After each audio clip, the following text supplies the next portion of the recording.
আজ করব বাঁধাকপির তরকারি। আছে বাঁধাকপি, আলু, গাজর, টমেটো, পেঁয়াজ কুচি আর আদা। আচ্ছা, এখানে বলে রাখি আমাদের বাড়ির সবাই একটু পেঁয়াজ পছন্দ করে সমস্ত তরকারিতে। একটু গরম জলে বাঁধাকপিগুলো দিয়েছি, তাতে একটু হলুদ আর নুন দিয়ে চাপা দিয়ে দিয়েছি। বাঁধাকপিটা সিদ্ধ হয়ে যাবার পর একটি জায়গায় জল ঝরাতে রেখে দিয়েছি।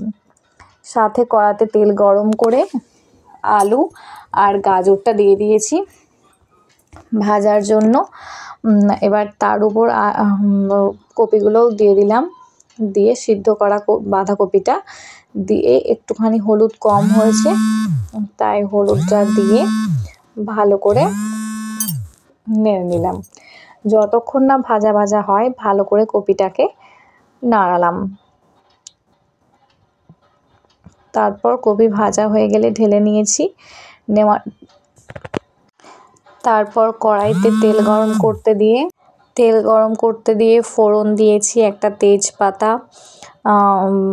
5 ফোড়ন আর কাঁচা লঙ্কাটা দিয়েছি। দিয়ে ওটা একটুখানি লাল লাল হয়ে এলে তার সাথে দিয়েছি পেঁয়াজ আর টমেটো ভালো করে একটু ওদের কাঁচা গন্ধটা যাতে চলে যায় সেরকম ভেজে নিয়েছি।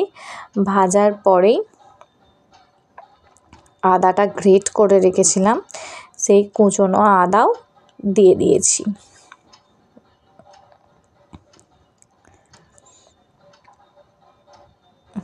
দিয়ে বাঁধাকপিটা দিয়ে ভালো করে কষিয়ে নেব। তাতে হালকা লঙ্কা গুঁড়ো দিয়েছি ঝালের জন্য।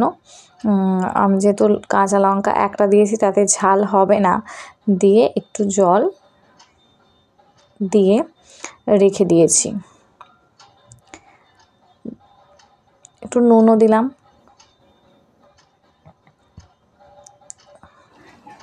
দেওয়ার পর বাঁধাকপিটা আস্তে আস্তে যখন সিদ্ধ হয়ে এলো